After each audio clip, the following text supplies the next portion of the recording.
Do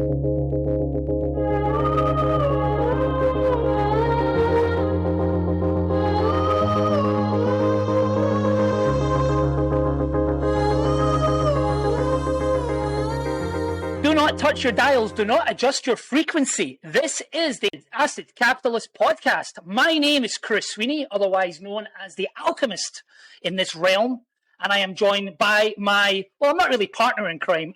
I'm his assistant in crime, shall I say. But not crime as in financial crime, as in, metaphorical and spiritual and poetic crime. Isn't that right, Mr. Hugh Hendry, the Asset Capitalist? How are you? Whatever. Let's get on to the more important things. This week we've got a guest. This week we've always got a guest now. We've always got guests. Well, it's not just us. Don't interrupt me. Right? We don't have a chipmunk. We have the one and only Chris. Who do we have? Well, the reason why you've seen chipmunk there is because the last two guests we've had, things have went a bit south. I don't know if anyone's been watching our last two shows. Things have gone a bit south, but we are back on form, and we have with us today. Now, his name is not how if you're going to see his name written down, I'm here to educate you. His name is Cem Karsan. Have I got that right, Cem? Cem Karsan, you got it. Well, nearly, and it's our pleasure to have him aboard today. He ran and founded you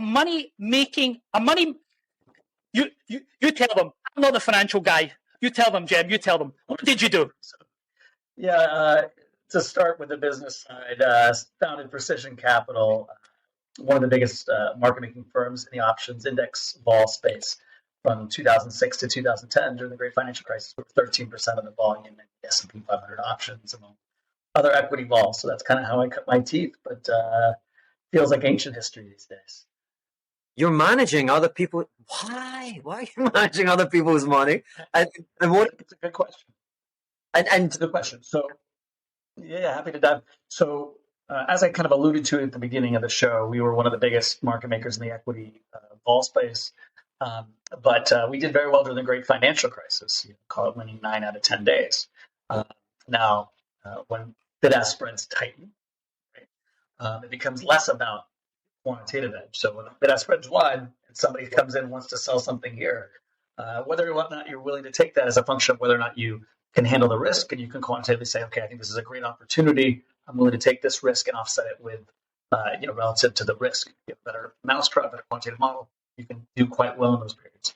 When the bid-ask spreads do this, especially when leverage in the system and rates get to a point that liquidity is almost infinite, bid-ask spreads get very, very tight. Premium gets compressed as well. In periods like that, it's not about who has a better quantitative model. It's about who can get to that value quicker, who can extract that nickel. And that's an arms race. So we went from winning 9 out of 10 days for years to winning 7 out of 10. Still a good business. But at the end of the day, with 98% of my net worth in it, unlike when you're managing other people's capital, if it's a proprietary business, it's your own skin in the game, 100% your own skin, not just partially. And so I went from having, I had 98% of my net worth in this one business, and my net worth was moving 500K plus a day.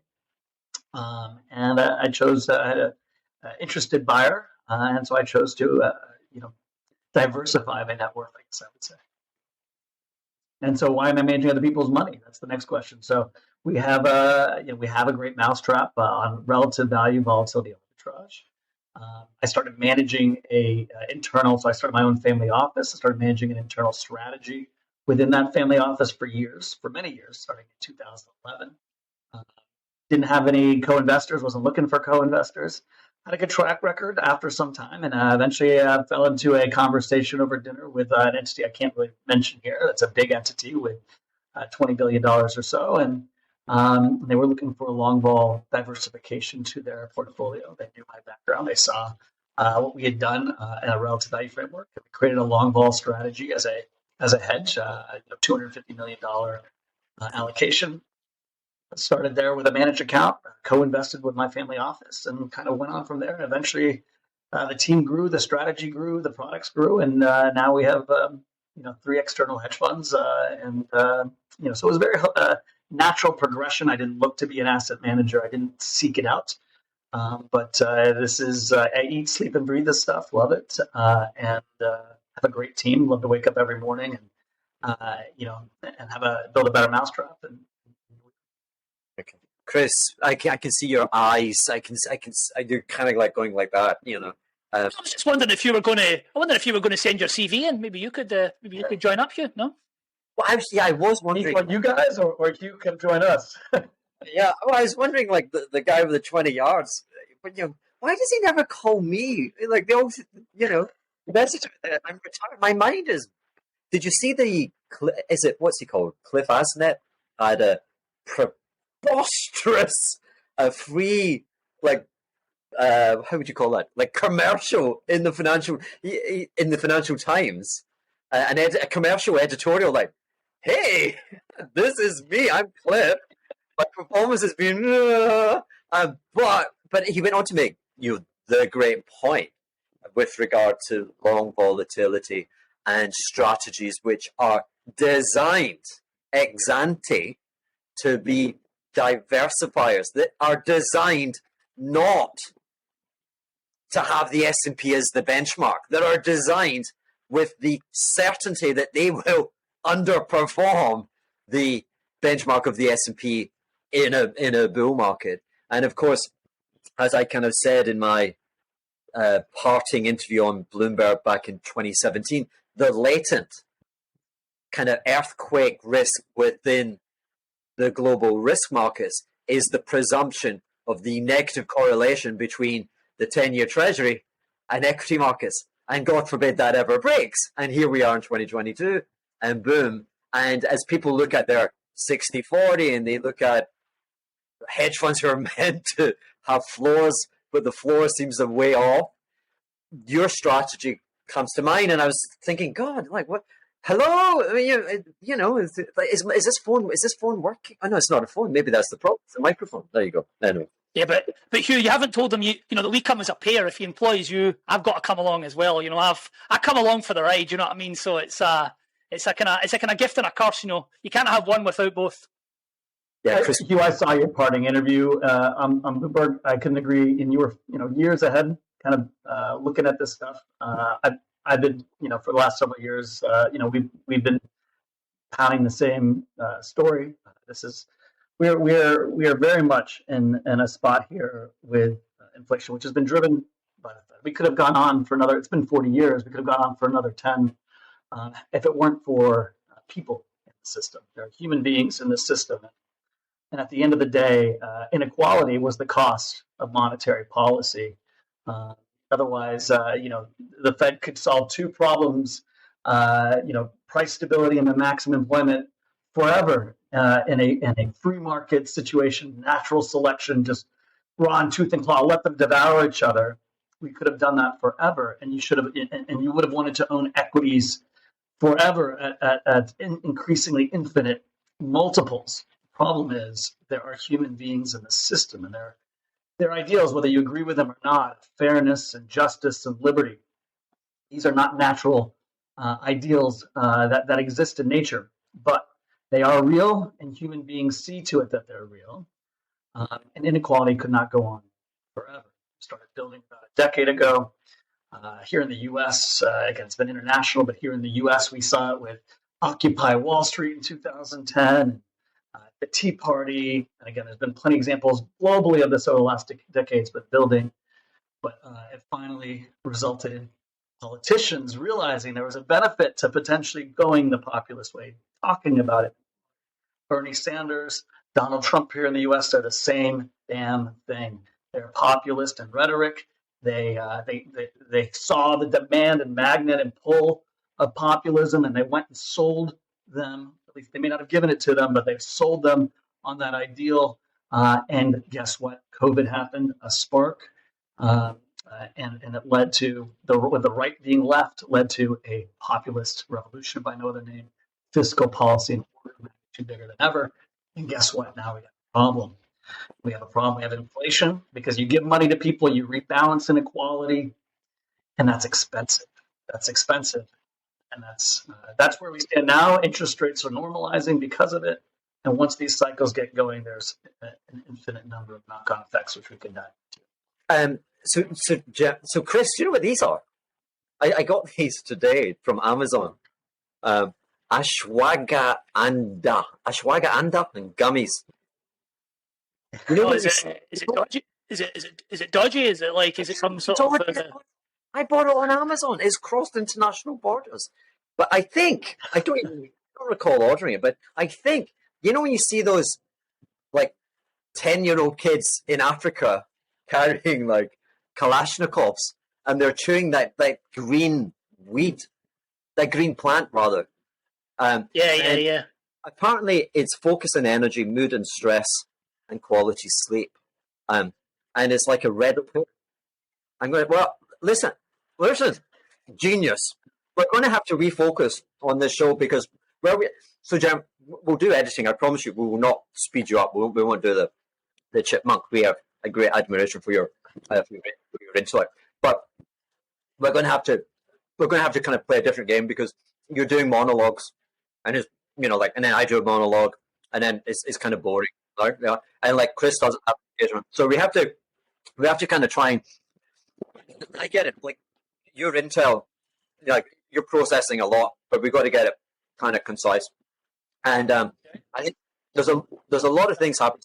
Whatever you want to do. So let's try and like be conscious if we go past. I mean, I am the kettle calling the pot black, right? I can speak for fucking like the world, So let's try and be a bit back and forward. Let's play tennis, okay? So let's try. So you people watching this, they're looking for tips, they're looking for insight. One of the things we know is the market got all risk markers, but equity market got pasted in the month of September. We must be down 12, 14% ish, yeah. We know that sounds about right.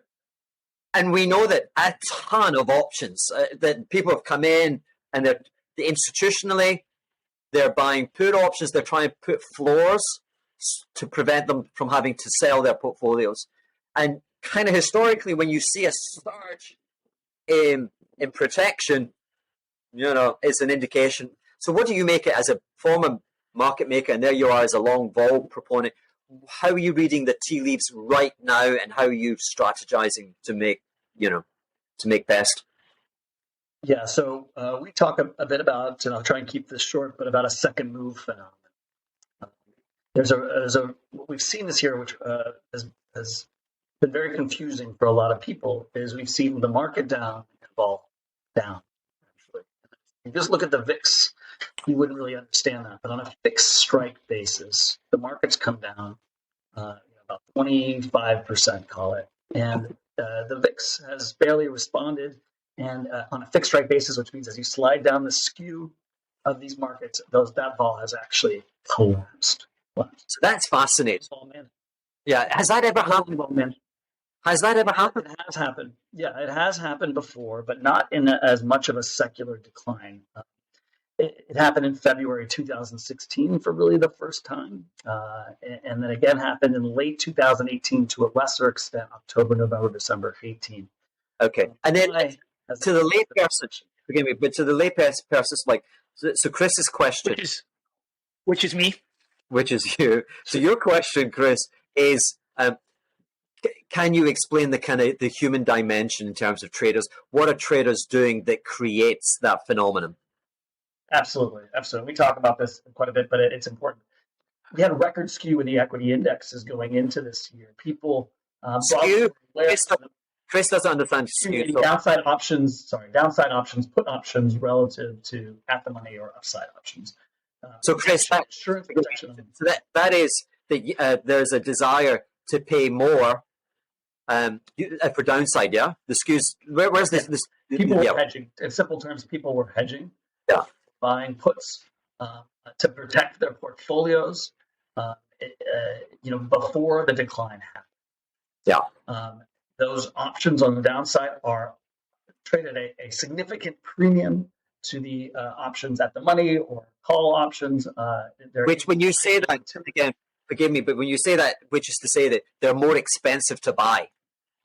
Correct. Yeah. Absolutely. Forgive me, but yeah. Okay. No, that's fine. So yeah, I mean, we all have our language, right? So please dive in if I'm speaking in a different one. But because people were hedged, there's a reflexive effect. Options markets, I talk about this quite often are likened to an insurance market. But unlike a tornado insurance, if a tornado comes through downtown, the insurance that people have does not affect the likelihood of the tornado coming through town or not. In options markets, downside insurance has a reflexive effect on the underlying outcome of the markets. If people own put options, that means they make money when the market goes down. They're more likely to sell put options to monetize it, which has dealers, people who are on the other side of that, buying those back and buying stock, right? Great. So, okay, we're with you. Yeah. Think of it as the opposite of 1987 or other crashes we've seen, even here in Fed March of 2020. Part of the reason people don't realize, but Fed March COVID decline started the day after February options expiration and ended the day after March quarterly options expiration. That's not a coincidence. You had a massive liquidation in March option positioning that was the kindling that really set off not only a quick monthly collapse, but a quick monthly reversal. Think of it as the opposite of that. Now people were hedged, not a coincidence, by the way, because after Fed March 2020, what is the reaction of the psychological reaction of your average investor? I'm never being short those options again. Anybody who sold them got liquidated. Anybody who was long them is now the hero that everybody gives money to. So reflexively, people were hedging because they thought, well, dollar signs, this next decline, I'm going to make that same, have that same reaction. So what happens reflexively? The opposite. So we got a decline and massive race to monetize puts because they were underperforming. The more they underperformed, the more forced selling there was in options, and the more of a collapse in implied volatility there has been into a decline. So that has been, we have a almost sinusoidal curve starting in August 2015 of vol reactions. August 15, yuan devaluation was a massive vol-centric crisis. Not that big a move, happened quick and caused a massive vol liquidation. Anybody who was short vol had made money in the years prior got liquidated. Anybody who was smart enough or ahead of the curve enough to have some options made a tremendous amount of money. 6 months later, Feb 2016, high yield starts blowing out. Oil goes to 20. Everybody's buying puts because they look cheap. Look what just happened. We got the biggest decline we had since 2009 in Jan-Feb 2016, and it was met with a vol liquidation for the first time. Anybody who was long high yield and long vol and puts against it, cap structure arbitrage, got decimated and was forced to sell the vol side of that leg, which it's like the tornado coming through town and everybody having to sell their tornado insurance right as it's coming through. So that's what happened. It pinned the market. Sinusoidal curve. Everybody lost on puts. Why would I ever own puts again? Through 17 leads to the apocalypse in February 18. I can go through the whole history, but it's been back and forth ever since. And here we are. And importantly, you asked me to dive in. This is the final point here. Where are we? People have liquidated their vol exposure. We are sitting on a cliff, and people are no longer hedged because it has not worked for the last year. If you were long vol, you got destroyed. Redemptions in the long vol space are at record levels. We've done quite well, but we talked about some other vol managers on here. There are a lot of vol managers out there who have got absolutely destroyed this year. Their hedges have not worked, and people have liquidated their exposure. So what comes after that? You tell me. Hugh, I was going to say one thing. You broke one of Hugh's golden rules there because you used the term decimated, Hugh. And did you not get in your training when you were a young analyst? Did you not get a slight obsession with the word decimated? Are you not going to pick him up on that? I'm trying to hang on, but yeah, decimated is to reduce by a tenth, and it gets used as though it is not devastation. Decimation is reducing by 1/10. But did you say, again, I'm really going to limit you on time here. Yes, no, sino curve or dinosaur curve? Yes. What did you say? Yeah, I never heard that. Yeah, you said a sinusoidal curve, or I was going to ask, what? I don't know if we can swear on here, but what the fuck is that? let's just say I get that, right? Let's just, boom, put a cork in that one and jump to today. God help us, right? So let's say, do we start this drama in August? Like, June and July equity markets have recovered. Vol is low. In short sentences, tell me more. Yeah, so opposite has been going on up until now. Yeah. Meaning, okay. There's been selling, or under. There was over hedging, which provided supply. Now skew, so downside of options is actually at the third or fourth percentile. So it's incredibly flat because people are liquidating their hedges because it hasn't worked. Getting out. Instead, they've been selling stock to kind of delever because their puts didn't give them protection, which doesn't give you the convexity and hedge that you need from options, in these scenarios, and then also doesn't provide the full reflexive vol supply into a decline. Actually, can create the opposite. So we are getting to a point in that cycle where not only are people not hedged, but importantly, you're starting to see a lot of people who have made a ton of money this year selling puts and selling underlying. The opposite of buy rights, right? Buy stock, sell calls, is short puts and short stock. And it's actually more profitable, in these declines because puts are more expensive than calls. And so you're seeing a lot of put writing and a lot of stock selling. And now you're starting to get a situation where you're creating, again, the gas is starting to trickle out into the gas station again. It doesn't happen overnight. It doesn't mean we're at a level where where it's going to create some implosion tomorrow. But it's important to understand this positioning, and dealer positioning ultimately reflexively has an incredible predictive effect on the distribution of outcomes. That's the big takeaway. And right now we're at a point where that left tail is growing significantly. It has been much shallower, much smaller than in the rally. It was much smaller than people expected, right? And we've gotten a very methodical stair-step market that has slowly bled out.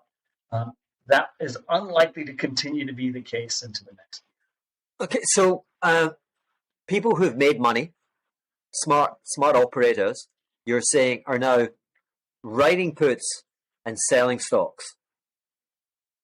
So they're writing the puts. They're doing more. That's about decisions and who is making a decision. This is collective psychology, right? The reality is, and it's more than even collective psychology. It's people are forced to. If you're a money manager and you have been a long vol manager this year, and you were supposed to make a bunch of money to offset other people's, you're supposed to be a hedge, and you lost money, you're getting redemptions, you're being forced to size down to survive, to be less exposed to vol. And if you're somebody who's a put seller, right, and has made money all these years, and now the market's declining, and you've been short stock, short put, and you're making even more, guess what? Everybody's like, oh, I didn't know it, but selling puts is a great hedge to my long exposure, and people are giving you hundreds of yards to put more money to work. So it's not just it's collective psychology. It's the reflexive effects of people chasing returns. I think what that's all about. Right? It's not necessarily the right. I thought I knew what it's all about, but my God, I'm unanchored and I'm flying around like a balloon where you've taken the knot out. So the popular press are full of let me just show you like one little side of the universe, which is a lot of purchasing of puts, and you're saying no. That's so again, just what they're showing you. I actually went on and talked about this specific graph that you're talking about. Yeah, cool. Those are equity, single list equity puts. And what they don't include in those graphs are index options or options that are hedging broad market exposure. On this, what we had into the record rally was record call buying, if you remember. This caused all these meme squeezes and tech, blew out, a few hedge funds. That's 2021 you're referring to. Yeah, 2020, 2021. Call speculation in single names, record index put buying as hedges by institutions. Yeah. Now we're seeing the opposite. Now we're seeing record put buying by individuals and retail and speculators, right, in single names, which is the exact opposite, and record low demand for index hedging for broad market exposure. So you got to be careful what you're looking at and how you're reading it. Everybody is throwing around all kinds of graphs trying to explain one thing or another, but doesn't understand. The single name area is much more rampant to, much less liquid. Every single name, you can't hedge the idiosyncratic risk of every single name. You can hedge the index level, but it's very hard to hedge the single name. This is what caused blowout of hedge funds or whatever, because you could not hedge that idiosyncratic risk, just not liquidity. But here we are, opposite positioning of 2021, and what happened in 2021. Probably fair to say that the opposite risk is actually what we. Okay. I think I'm getting stoned on the ashwagandha. That woke me up. Yeah. Hey, Cem, listen, we can't let you leave. Do I dare ask you this? But again, for the folks tuning in, they all want damn recommendations and stuff, and Vol is maybe we should just make money. They want to make money. Maybe we should just don't go there. Don't go there. But if you are insistent, because they don't understand that no one sells spot volatility. That typically when you enter a long vol transaction, something has to change. And if it doesn't, you're going to lose money. And typically it's a bit like you said, we're kind of primed. If there's one spark, this thing's just going to boom, blow, but something's got to happen, right? And typically a lot's got to happen before you get, in the money in terms of the disadvantage that you have in buying someone's future vol from a market maker. Yeah. So, is there anything? Yeah. Let me say one important thing, and I'll be quick. Is the word liquidity.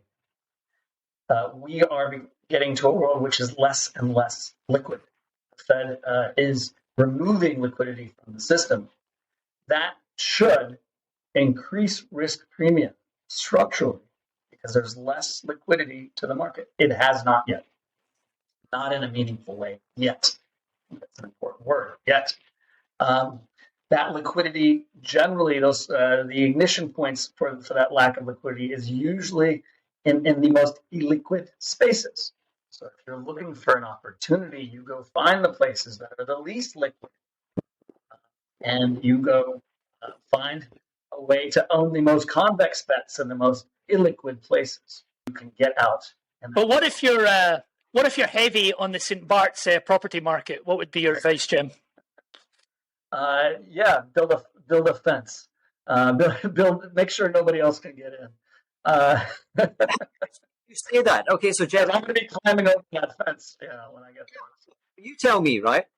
This property, I might, if we had a conversation the negotiation would begin at 35 million for this place, all right? I'm out. I'm sorry. That's beyond my price range. I'm sorry about that. Don't go without thinking, right? You might have friends with money, okay, and you might have to persuade them, okay. No, you're my friend with money. You're my friend with money. You're not listening. Listen, Lord. So 2.2 million in revenue, operating costs 400k, commission. You're down at you're down at a distributor level of profits about 1.4 million. Okay, there's no tax in this regime. Right? 1.4 divided by, crikey, I'm so stoned. Divided by 35, it's a 4% real rate today at 35 million bucks. Why would I sell it for 35 million? Well, I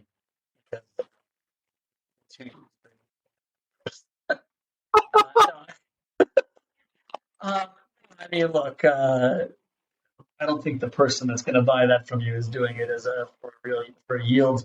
But I will say there are hard assets right now, given what I think, and we talked about this earlier, but is I think secularly increasing inflation.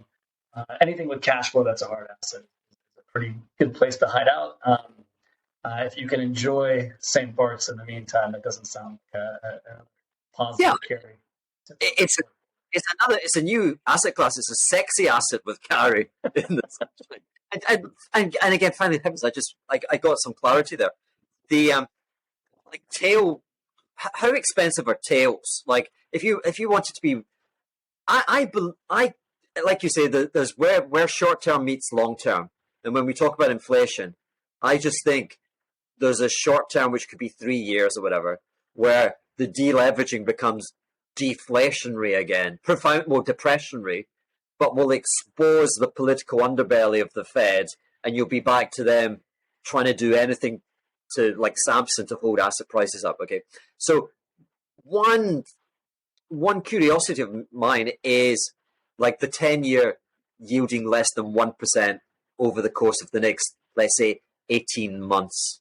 How expensive is that? Like how, like the skew and the vol on those out of the money, are they historically kind of chart-wise at the top, or are they? Do you know? I don't know. Yeah, So there's broadly the Move Index, which looks at, just to simplify it, which looks at interest rate vol, has been secularly moving higher, but it's pulled back from its highs. And if you zoom out, look at more like a decade-long chart, it looks, so a 5-year chart looks expensive, but if you look at 10, 15, 20 years, or heaven forbid, go back prior, like it's still cheap, given the potential. And then as we saw in March 2020, and indeed like a peppering of other dates in the recent past, there have been moments where actually there's illiquidity in the treasury market. So you were advocating having positions in illiquid markets, and of course it's a paradox to then say, hey, I've discovered an illiquid market is the US Treasury market, which is absurd, but there are moments when that market actually does become illiquid. Yeah, I mean, I think interest rate vol broadly is, and actually I would go a step further actually than interest rate. FX vol, is actually probably the most illiquid, most convex thing that you can put in the portfolio right now, in my opinion. Interest rate vol is a close second and quite good. So buying there are better places in the U.S. Treasury market, I think, with more convexity. To your point, but again, would that be buying? I don't know, a 10,000 strike S&P call? Because you want to be on the call position, given everyone's puking and buying puts, and again, you want like say a 10-year. You want a variance contract. You want to be long variance, support and underwritten by the U.S. government. And like everything you're describing suggests that you'd be out of your mind to sell that, to be the market maker and sell it unhedged, regardless of where you think the market's going. That 10K in this environment, there's a lot happening with interest rates going up, makes the options more expensive. If we do our black and shoals, we've had this weird thing where prices going down, vol's done nothing.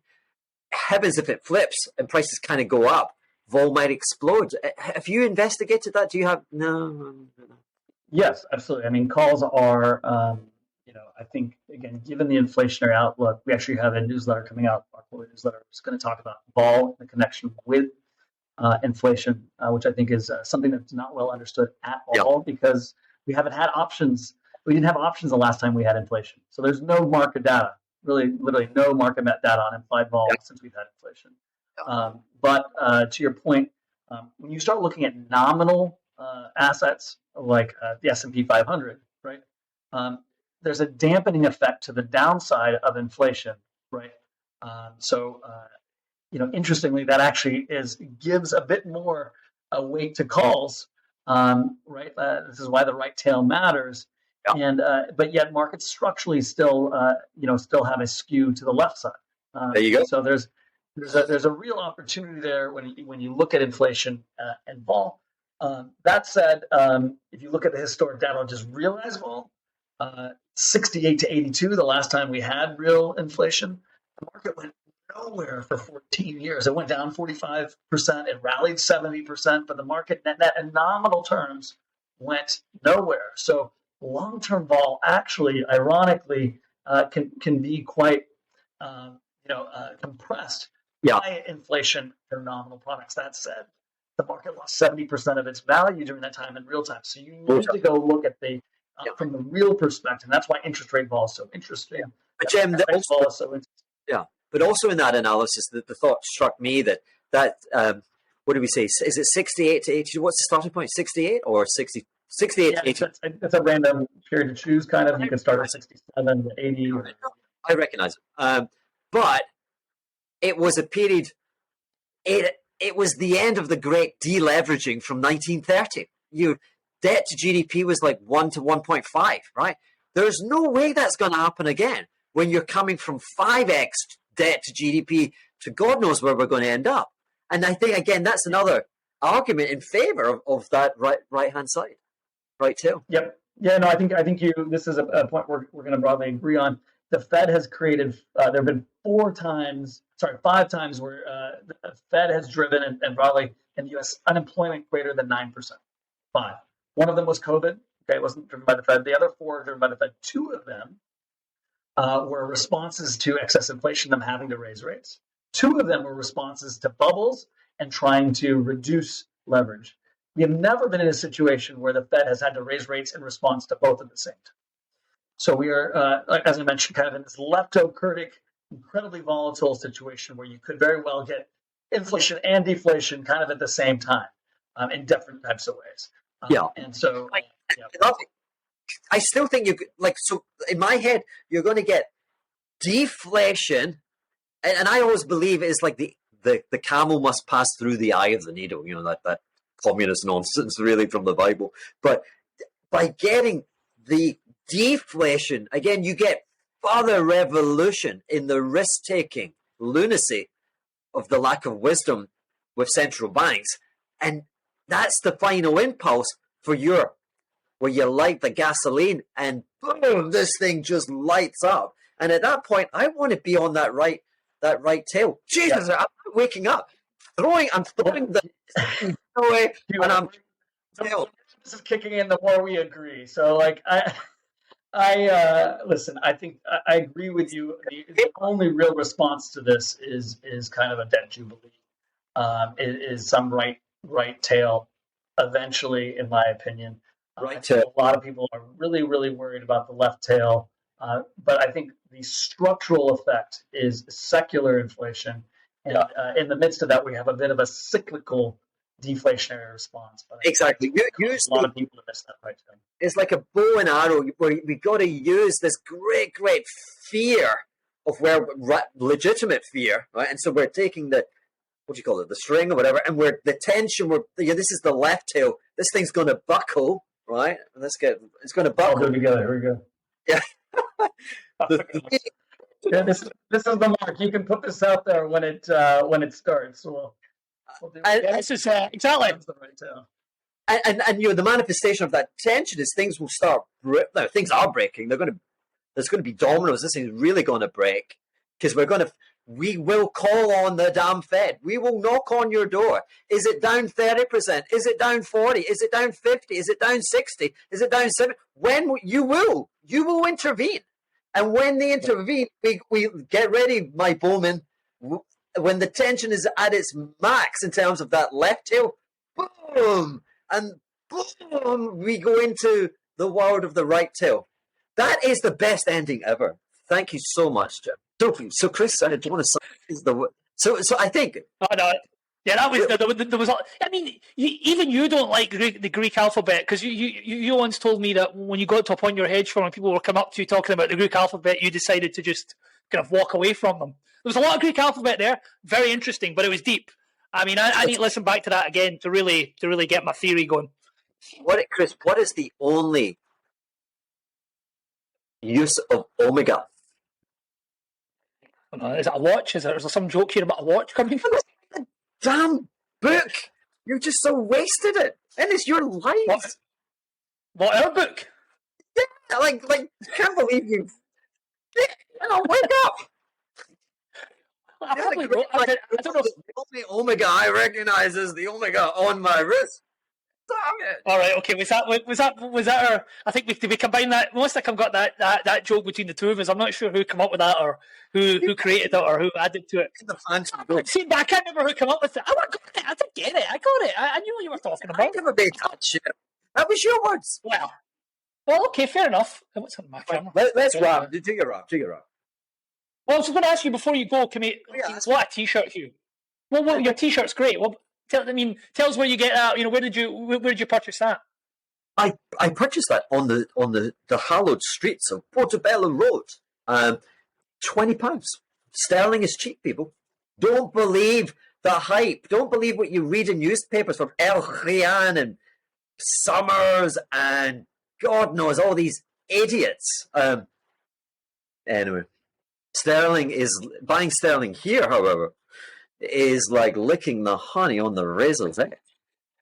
We've heard that one before, but you've got Yoko, we've got Tupac, and we've got is that a young Christopher Wallace there? We've got on the right hand side, Christopher Wallace, aka Biggie, Notorious B.I.G. Yeah, that's Notorious B.I.G. Tupac and Yoko, but I didn't really spend much time looking. Well, where's Yoko for Christ's sakes? There's two black guys there. What did you say? Who did you think? She's a small She's a small Japanese woman. I see. I like it. I just one of the dangers of investing. I see what I want to see. Again, there was an article in the FT Alphaville saying emergency rate. I thought it said rate cut, and it said rate hike. But I would go for an emergency rate cut. And when I read the article, I start reading my template. So we have to be conscious of that. Okay, and before I go, you're back in St. Bart's. How is it to be back home? You enjoying relaxing, back to sunshine, surfing? How's the vibe? Not enough waves for the surfing just now. I'm really living like a monk. A monk, it has to be said, in a very, very luxurious location. But I have an outdoor desk, and I have a huge backlog of things to catch up with, especially trying to conclude and get the completion on this on the second property in St. Bart's. But yeah, thank you. My mood is. I had a very testing and tough summer. Maybe I will open up to that at some point in the future and reveal everything that happened. But I have done. What have I done? I've done. I have several meditation apps, and okay.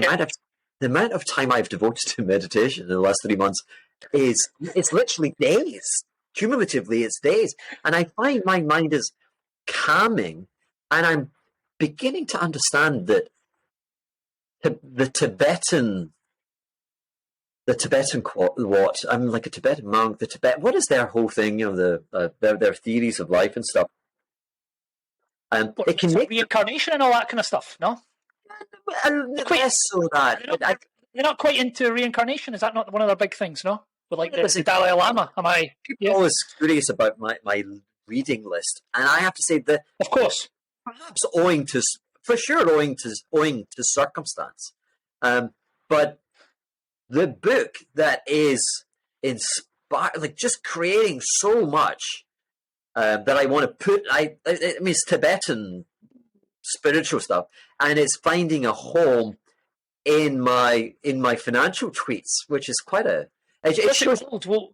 Okay, so it's called The Tibetan Book of Living and Dying, a spiritual classic from the Tibetan Brothers, and that's by Sogyal Rinpoche. If you're not suffering trauma, I don't know if you get it, but it reveals that it doesn't matter what you read. Read something, and it will actually engage with your subconscious and will unlock some of the mysteries which are either holding you back or which have elevated you to a level of impermanence.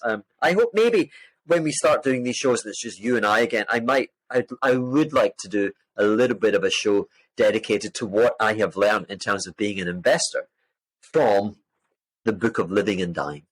So let's end there. That'd be interesting.